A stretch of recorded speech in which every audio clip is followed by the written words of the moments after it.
KCRA 3 News at 5:30 starts right now. Good morning to you. Taking a live look here at our downtown arena camera. Kind of tough to see as there's a lot of raindrops on that lens. So again, be aware the rain is really coming down here as you head out the door on your way to work. Good morning to you. I'm Teo Torres. And I'm Deirdre Fitzpatrick. We do have team coverage for you on this storm that is soaking Northern California for a second day. KCRA 3's May Fasai, Brian Hickey, and Jacqueline Dunn are going to be tracking the impact of all that rain out on the roads. Our weather team of meteorologists, Tamara Berg and Dirk Verdorn, are also tracking the storm's impact. We start with Tamara. Yeah, and the rain's still coming down and pouring in some spots too this morning. Notice that all around Sacramento County, and then as you get up towards Sutter County, it's really coming down right now. You've been hearing this hit your rooftop this morning from Yuba City down to Pleasant Grove into Sacramento, and even Fair Oaks got a good blast of some rain. Now we're starting to see the showers kind of taper off a bit around Stockton and Modesto, but don't get too comfortable yet because more rain is on the way as again we start to see these cells just train in from the coast and then really start to blossom as they hit the valley with a lot of moisture still lingering from our weather systems and a couple of spokes of energy that will rotate around and through the valley today. Yuba City right now, just moderate bands of rain. It really picks up though just outside of Wheatland, and that's going to coast right over Wheatland in the next few minutes. So get ready for that soaking rain that's going to be coming down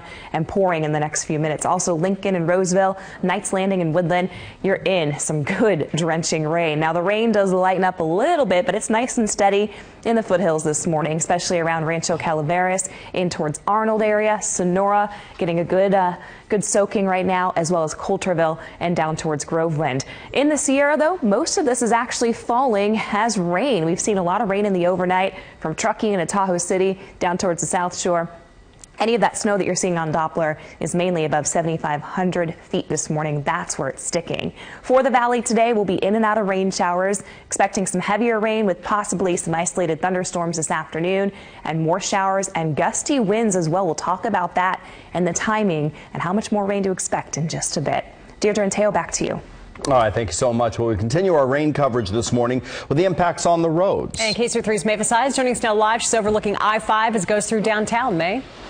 Deirdre, Teo, good morning. It is an absolute mess out here on our area freeways this morning. Take a look at the backup here. This is on I-5 southbound and J Street. A traffic collision occurred here involving multiple cars just within the past half hour. CHP did have this part of the freeway shut down for a good 10 minutes, but as you can see, traffic is starting to move through again, although CHP does have the furthest left-hand lane blocked by flares. So you want to make sure that you take it easy if you are headed this way this morning, especially look out for CHP and those flares. Traveling through the different freeways in Sacramento, we have seen multiple spin-outs and collisions, and here's why. Take a look at this video. This is from Roseville near Foothills and Main, where you can see the rain is just coming down. And this rain has been steady overnight, which is what is leading to these multiple reports from CHP of flooding on area roadways.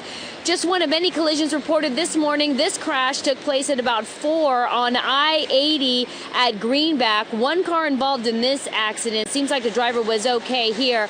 Further south, we're seeing more flooding reported at Business 80 at Arden and Exposition. It seems, though, work crews are on scene pretty quickly, putting up flares and working to clear the water backups as soon as possible. And like I said, there have been more spinouts and crashes spotted throughout our drive this morning. So the bottom line is it is a mess. The roadways are extremely wet. You can see there is some flooding also as you get off to the median and more towards the side of the freeways. Just be careful out there and slow down today if you are about to head out on the road. Reporting live in Sacramento, May Fasai, KCRA 3 News. Take it down south now over to Brian Hickey tracking an accident there. Yeah, this is near Twin Cities Road, and this is a big rig that came off of the freeway earlier this morning, crashed all the way down into this vineyard, and the big rig tow trucks now are about 2/3 of the way to getting that truck back up on the freeway. But in order to get to this point, they've had to shut down southbound I-5 as those big rig tow trucks had to position themselves right in the middle of the roadway. And as we swing around, we'll show you this is the southbound traffic at a standstill now. The headlights lined up as far as we can see all the way back up into Elk Grove while these big rig tow trucks sit in the middle of the road, trying to leverage this fully loaded big rig back onto the freeway after a driver had quite a scary ride down this embankment and down into this vineyard this morning. So at this point, holding the traffic. Again, the tow truck drivers are working pretty quickly to get that back up on the road. We can hear the winches running from here as they continue to inch that thing back up onto the road surface. A very delicate operation as they don't want it to roll back down the hill and get back to having to start all over again. So be patient with them. They're working to get it back up on the roadway. The rain has stopped where we are right now, but when this accident happened, it was coming down in sheets. We had our windshield wipers on full, and they were just barely keeping up with the rain that was hitting the windshield at the time that this accident happened. So we'll keep an eye on it for you, but again, southbound I-5 shut down for the time being. I'm Brian Hickey. Let's go now to Jacqueline Dunn. All right, good morning, and right now we're tracking a new crash westbound 50 just past Jefferson Boulevard. Folks making their way through West Sacramento. The right lane currently blocked after a car swerved, went off the roadway and hit a tree. That tree reported to be down, blocking that far right lane. So crews are out on the scene. Right now it looks like traffic's getting by okay in both directions. It is still a little early, so hopefully that will get all cleared before the big rush of the morning commute. Southbound 5, as you're heading into downtown, as May was mentioning, there's a couple of accidents near Q Street, and right now our travel time is already in the yellow for drivers trying to get out of the North Sacramento area into the downtown, clocking in at speeds in the yellow. So do be careful as you're hitting the roadways this morning. Lots of puddling. You're going to need to take it slow and allow plenty of extra space between you and that car in front of you. Back over to you.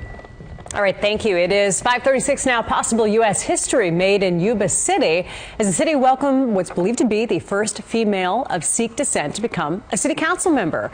46-year-old Preet Didbal was sworn in by her teenage daughter while standing alongside her mother at last night's city council meeting. Many Sikh girls from the community were also in attendance. Didbal is a Department of Corrections manager who spent 8 years on the City Planning Commission before winning election to the council last month. It's just that whole concept of dad, my parents just telling me, you know, we were raising you like our sons, as if you were our sons, because it's 4 of us daughters. And so we give you that strength to go out and do what you want. Councilwoman Didbal says she wants to focus on education and public safety and also have an impact on Sikh kids in that community.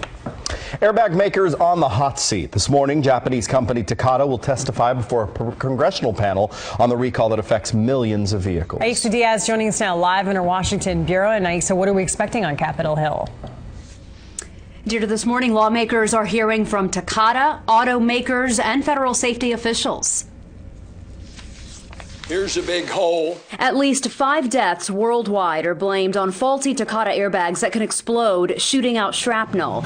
8 million vehicles here in the U.S. have been recalled, but the government wants that list expanded. The National Highway Traffic Safety Administration is demanding a national recall of driver's side airbags or threatening civil fines and legal action against Takata. Takata really needs to be honest about the process. Congressman Lee Terry, chairman of the House Subcommittee on Commerce, Manufacturing and Trade, says today's hearing will focus on problems and solutions. Consumers should be confident in Congress being able to expose what the problems are, find out what the root problems are, and make sure there's a confidence there. Takata says it's now working with scientists who specialize in airbag systems to examine the inflators in question.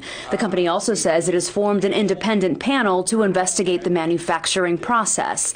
Takata insists airbags in states with high humidity remain the priority for replacement and says automakers should be the ones who decide which vehicles to recall.